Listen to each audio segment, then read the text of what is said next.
105.3 Radio Bandera, inyong maaasahan sa news and public service.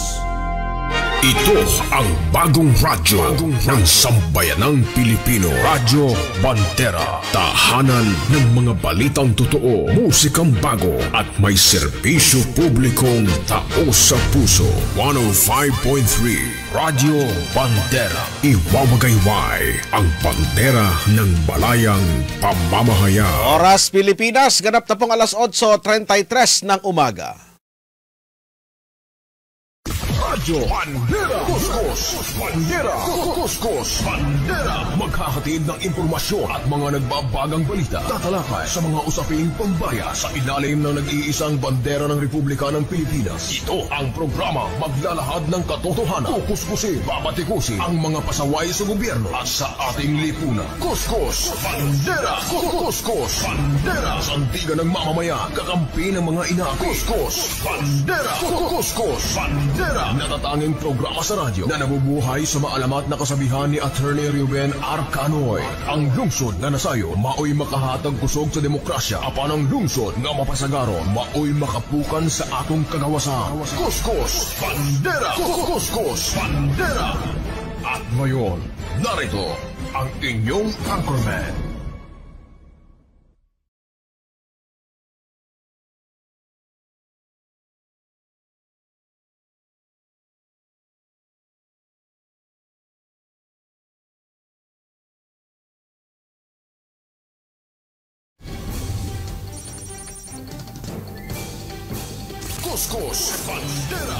Magandang umaga Pilipinas, magandang umaga Cotabato City at Bangsamoro Autonomous Region in Muslim Mindanao. Ngayon po ay araw na po tayo ng Monday, araw na po ng Lunes, ikasampu na po sa buwan ng Pebrero 2025. Muling sumasa inyo ang mga balita mula ho dito sa Cotabato City, Maguindanao, di ba pang bahagi ng Central Mindanao.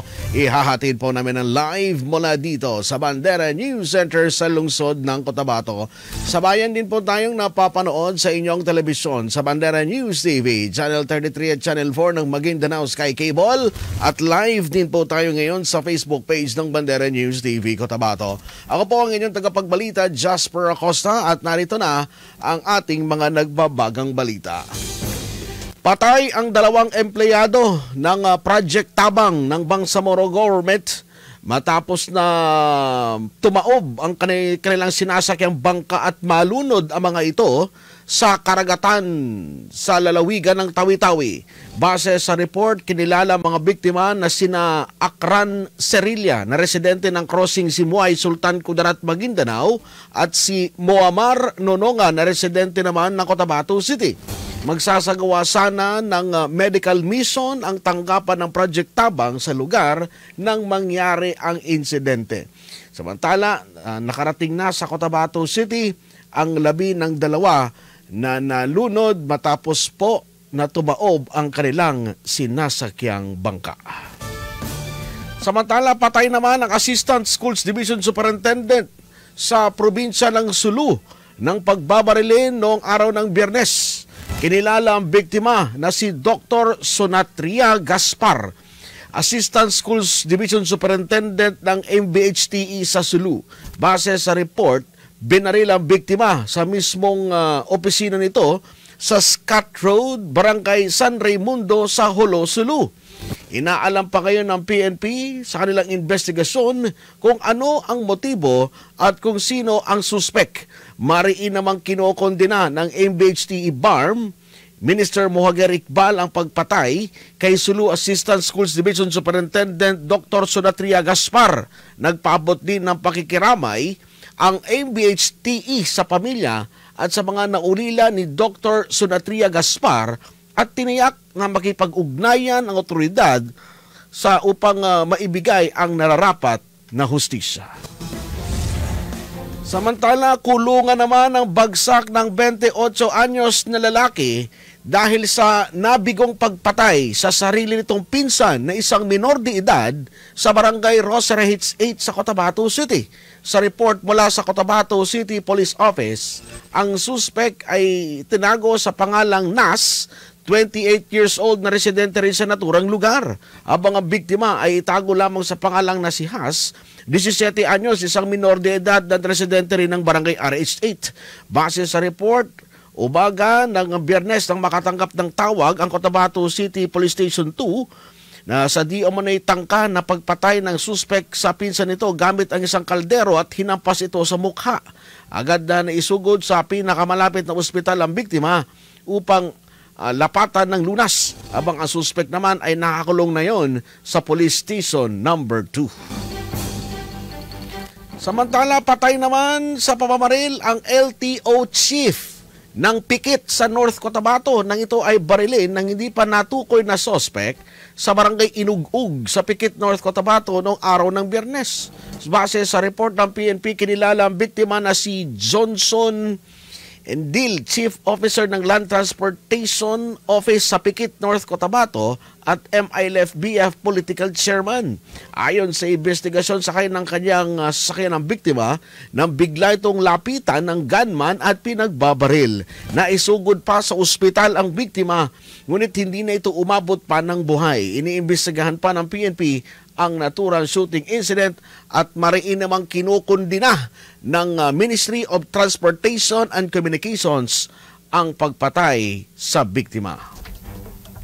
Samantala, dead on the spot din ang isang lalaki na kinilalang si alias Dats ng pagbabarilin ng hindi pa natukoy na suspect sa barangay Punol sa Pikit, North Cotabato noong araw din ng Biyernes. Base sa impormasyon, ang biktima na si alias Dats ay residente ng Buluan sa Maguindanao del Sur. Sa ngayon, ayon sa PNP ay inaalam pa kung ano ang motibo at kung sino ang suspect sa naturang pamamaril. Kuskus Bandera.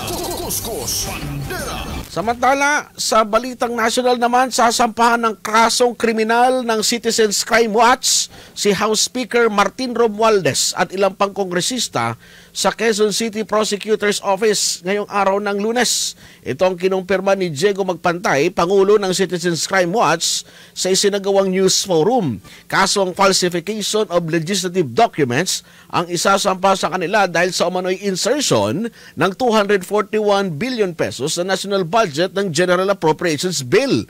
Bukod kay Romualdez, kasama rin sa mga kakasuhan sina House Majority Leader Manuel Jose Dalipe, former House Appropriations Committee Chairperson, at ako Bicol Party List Representative Zaldico at ilan pang mga hindi pinangalan ng individual. Magiging complainant sina Davao del Norte Congressman at dating House Speaker Pantaleon Arbares, habang si Attorney Ferdinand Topacio naman ang kanilang magiging legal counsel. Iginit ng mga complainant na magkaiba ang enrolled bill sa inoprobahang measure sa Bicameral Conference Committee. Samantala, kinumpirma naman ni Vice President Sara Duterte na nakahanda na ang kanilang kampo para depensahan ang impeachment laban sa kanya. Sa isang press conference, sinabi ng ikalawang Pangulo na November 2024 pa ay pinaghahandaan nila ito nang babalitang may ihahaing impeachment complaint laban sa kanya. Bagamat bukas man ito sa tulong ni dating Pangulong Rodrigo Duterte, ay hindi sang-ayon si Vice President VP o si VP Sara na maging legal counsel ito dahil may edad na umano ang kanyang ama. Nakatakda namang magpulong si VP Sara kasama ang kanyang mga abogado upang pag-usapan ang kanilang mga susunod na hakbang. Nabatid noong araw ng Miyerkules ay na-impeach na ng House of Representatives si VP Sara matapos na makakalap ng 215 na mga pirma ng mga mambabatas ang ika-4 na impeachments complaint laban sa kanya. Samantala, buo naman ang suporta ng Bayan ng Kapatagan sa Lanao del Sur sa liderato ni Vice President Sara Duterte na humaharap ngayon sa impeachment complaint.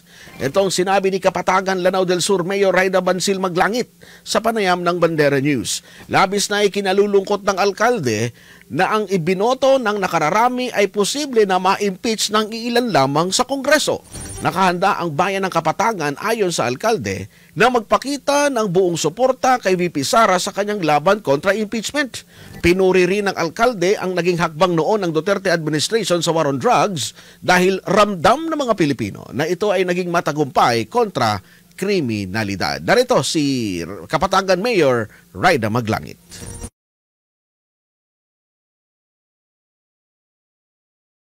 Ako po ay nalulungkot kasi po ang Kapatagan ay buong-buong sumuporta sa ating Vice President nung eleksyon nila po.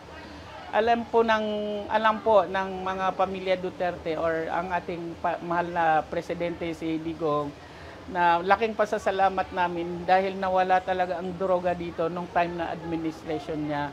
Kung hindi po siya naging presidente, marami pong sanang mga siraulo dito ng mga tao at hindi mo pwedeng iwanan yung mga gamit dahil ninanakaw. Pero nang maging presidente si President Digong ay nawala po yun.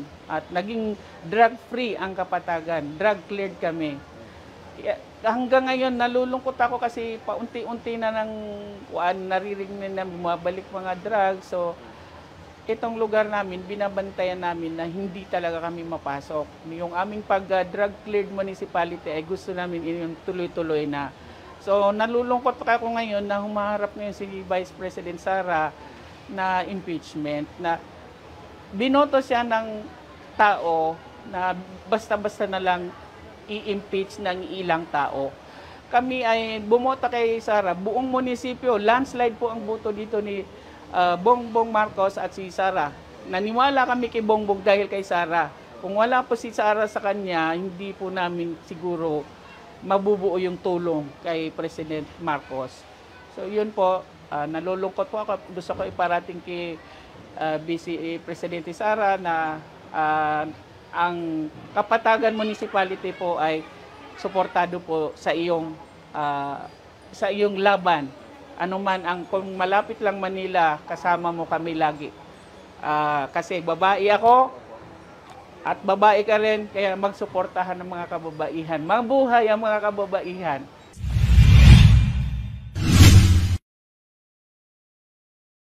Kinakaharap na impeachment ni VP Sara Duterte. Maging si Maguindanao gubernatorial candidate at former TESDA Secretary Suharto Teng Mangudadato ay nagbigay din ng kanyang reaksyon hinggil dito sa kinakaharap na impeachment ni VP Sara Duterte. At maliban ho sa kanila ay si Senator Bato de la Rosa na siya rin panauhing pandangal sa 43rd founding anniversary ng Kapatagan ay nagbigay din ng reaksyon dito sa impeachment complaint. Narito ang reaksyon ng dalawang opisyal, Suharto Teng Mangudadato at Senator Bato de la Rosa sa impeachment na hinaharap ni VP Sara Duterte.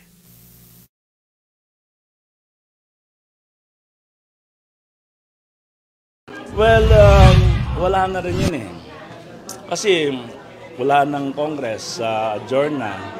Nag-adjourn na rin ang Senate. So wala na yan. Babalik sila by June. So within the June, hindi mo ma-impeach ang tao without trials. So kaya lahat ng mga congressman, pumirma na lang. Kasi wala na rin yun eh. Kasi sabi ng Senado, i-close namin yan. So lahat. So alam niyo, nagiging popular pa si Vice President Sara. Na alam mo galing ng Pilipino, anong underdog, yung pinapahirapan, yun ang mahal ng Pilipino. Kaya alam mo, kanya ang strategy yan eh. That's politics.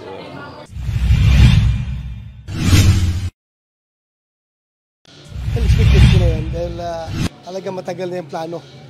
Matagal na yung kanilang plano na hindi magiging presidente si Pangulong si VP Sara, gibain at gibain talaga nila. So yun, yung pag-create pa lang ng Quadcom, ano bang direksyon nun? Generate yun para sa mga Duterte. So alam na natin yan, hanapan ng paraan yan. You can just imagine yung blitzkrieg attack na ginawa nila. Last hour of the session, di ba? Dinala doon. Pero sige lang, we will tackle that pagbalik namin yung kanilang articles of impeachment. Hindi ko pwede pangunahan yung mga boto na aking kasamahan.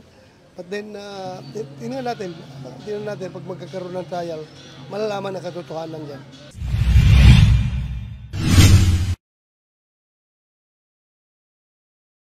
Former TESDA Secretary Suharto Teng Mangudadato sa kanilang reaksyon hinggil sa impeachment ni VP Sara Duterte. Samantala, pinangunahan naman ni Senator Ronald Bato de la Rosa at ni Kapatagan Mayor Raida Maglangit ang ribbon cutting ng panibagong gawa na Kapatagan Municipal Police Station noong araw ng Sabado.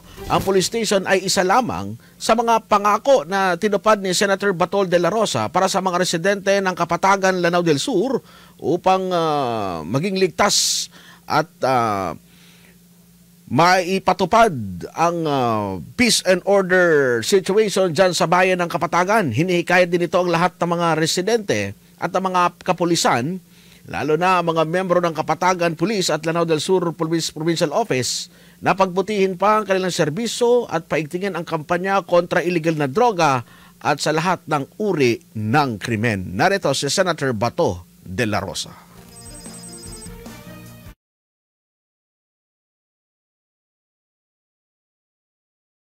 Well, I would like to encourage them to continue doing their job well. Sa puso talaga ng serbisyo dahil importante yan talaga eh. Hindi lang porque pulis ka, tanggap ka lang ng sweldo at hindi mo didibdibin yung trabaho mo. So yun lang ang encouragement ko sa kanila. Trabaho lang tayo ng gusto dahil tayo po inasahan ng buong Pilipinas pagdating sa peace and order. So yun lang, trabaho lang tayo, trabaho.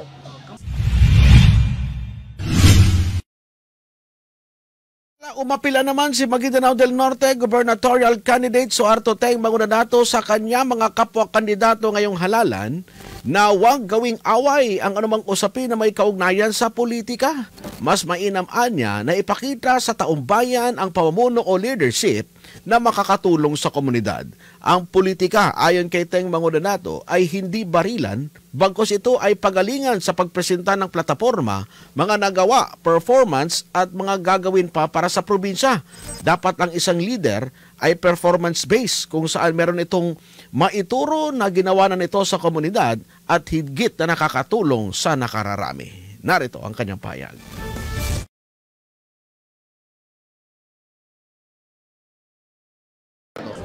Well, una-una, nag-aapila ako sa mga lahat ng kandidato mula sa local, from the municipal level, na this is only politics. Huwag natin gawing away ito dahil ipakita natin sa taong bayan yung leadership na makatulong, yung matulungan ng taong bayan at may development. Hindi barilan ito, kundi pagalingan at matalino at ipresenta mo ang plataforma mo. Kung anong na ba ang ginawa mo, ano yung performance mo, at ano ang gusto mong gawin sa napakabatang probinsya ng Maguindanao del Norte. Kaya pag leadership ay kailangan natin is expert na meron siyang maituro na ginawa na niya.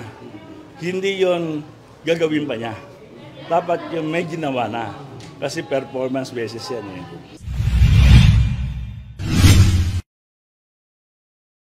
At ni former TESA Secretary Suharto Teng Mangudanato ang 43rd founding anniversary ng Kapatagan sa Lanao del Sur. Base sa kanilang tema na Kapatagan is a place of choice, ibinida ni Kapatagan Mayor Raida Maglangit ang mga napagtagumpayan ng lokal na pamahalaan tungo sa mas progresibo at mapayapa na bayan ng Kapatagan, Lanao del Sur. Kanyang pinasasalamatan ang lahat ng mga residente at maging ng mga stakeholders upang gawing matagumpay ang kanilang selebrasyon. Narito si Kapatagan Mayor Raida Maglangit sa 43rd founding anniversary ng Kapatagan.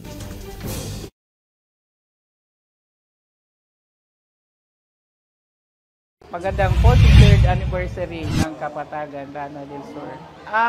Naiiba yung aming 43rd anniversary. Every year na nagsiselebrate kami, may mga bagong mga inisyatibo ng mga aming grupo, ang mga staff ng Kapatagan, which is pinag-uusapan muna bago gawin. So ngayon, naiiba, mayroon na kami mga paraffol na mga sasakyan.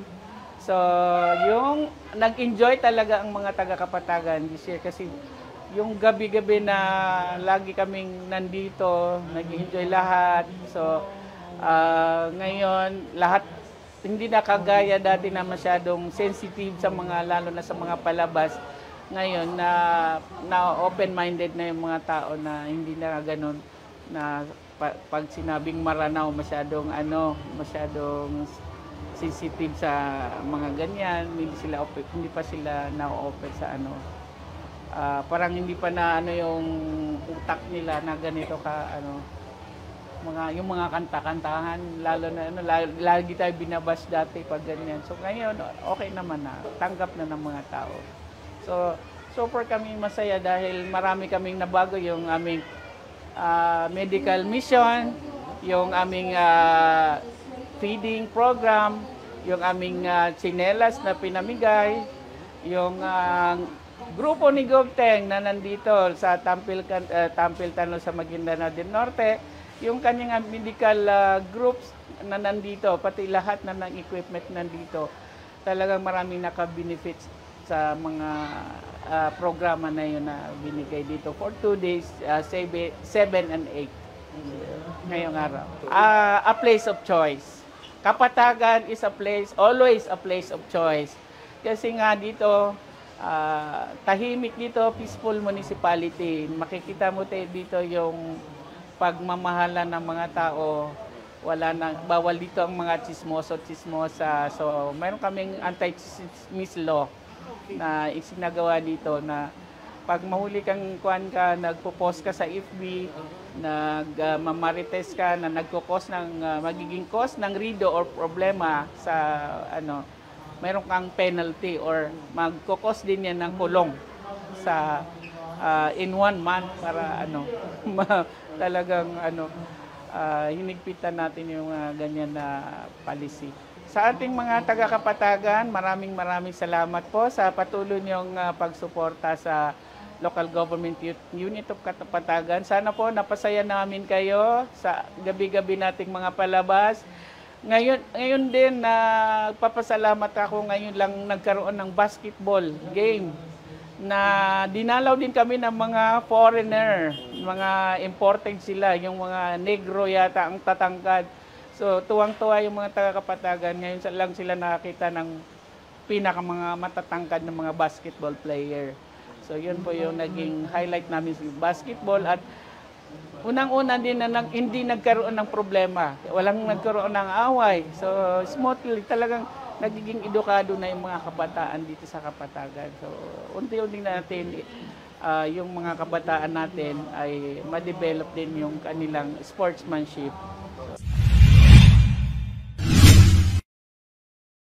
Na tayo po ngayon ay magkasama upang saksihan ang founding anniversary na pinagpalang bayan, na bayan ng Kapatagan. Alam po ninyo bakit kayo pinagpala? Dahil po ang inyong alkalde na si Mayor ay aking parang kapatid, si Mayor Raida Maglangit Bansil po, ay kami po ay sobra sa magkapatid. Kami ng aking asawa na si Governor Bay Mariam Sangki Magdadato, yon Agila ng Maguindanao, ay kami ay magbabarkada po. Alam po ninyo sa ating mga minamahal na mga kababayan, tayo ay pinagpala sa bayan ng Kapatagan sapagkat kasama natin ang idol po natin dahil sa war on drugs, no? Talagang the only chief PNP na lumaban at gilinis ang buong Pilipinas, walang iba ang ating mahal na Senator Bato, no? Alam po ninyo, Senator De La Rosa Bato, ay kami ay magkasama at magkakaibigan. Ganon siya kamahal ng ating alkalde dahil po sa kanyang tiyaga at serbisyo, hindi lang sa Mindanao, but maging sa Luzon at Visayas. Nakita natin ang serbisyo ng ating kaibigan ay tunay na nagsaserbisyo. Ganon din ang pagsaserbisyo ng ating alkalde sa bayan ng Kapatagan. Hiningi ko po ang aking pamanhin sa lahat po ng aming mga kababayan dito po sa bayan ng Kapatagan na kayo po ay nandito at nandito rin kami upang batiin po kayo ng Happy Foundation Anniversary. Alam po ninyo, kung titignan po natin, ang taon is 43 years old na po ang Kapatagan. But ang katotohanan ay 23 years old pa lang. Bakit? Dahil itong bayan ng Kapatagan during the war in Mindanao, kayo ang naging frontliner. Kayo ang tumanggap sa lahat ng hirap dahil ang giyera ay dumaan ang giyera sa bayan na ito. At dahil po doon, halos nawala ang inyong mga property, lahat ng inyong mga munisipyo. Buti na lang na pinagpala kayo na dumating ang ina ng bayan na si Mayor Raida Maglangit. Binago niya sa maikling sandali ang itsura o pagmumukha ng bayan ng Kapatagan. Mga minamahal po namin sa bayan ng Kapatagan, sariwain natin ang nakaraan, hindi para magalit. Sariwain natin upang tandaan natin ano ang mga development ay nangyayari ay dahil sa ating mga leaders. Kasama po niya ang ating Vice Mayor at ang kanyang mga konseho, lalong-lalo na ang mga barangay captains and barangay councilors. Kaya napakalaga po yun. Of course, with the support of our Governor Adjong, no? Mamantal Adjong, Bombit Adjong, ay sa tulong ay nagsuporta po kay Mayor Raida. Sa bayan po ng ating minamahal na Kapatagan ay nandito ang lahat ng tribo. Tribo ng bawat isa mula sa mga Muslim tribes at Christian tribes ay nandito at nagmamahalan at nagkakaisa. Yan ay simbolo ng pagmamahalan at simbolo ng kaunlaran.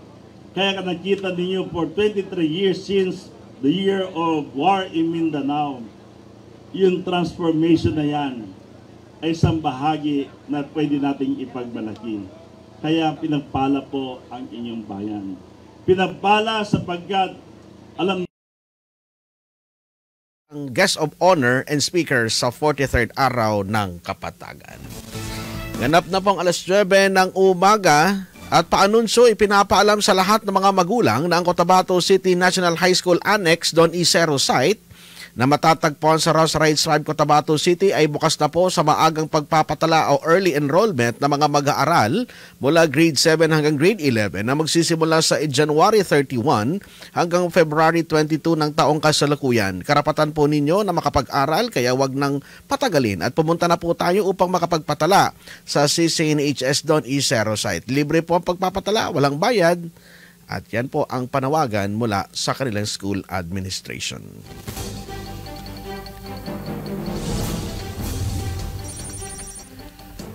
Sa alam po natin mga reporters, cameraman at technical side Ricky Madamba. Ako po inyong tagapagbalita, Jasper Acosta, na nag-iiwan sa inyo ng magandang umaga po sa inyong lahat. Bandera News FM. Basta radyo, ibandera mo. Basta balita, basta musika, basta public service. 105.3 Radio Bandera Cotabato City. Pilit tinatapatan, ngunit hindi mapantayan. 105.3 Basta radyo, ibandera mo.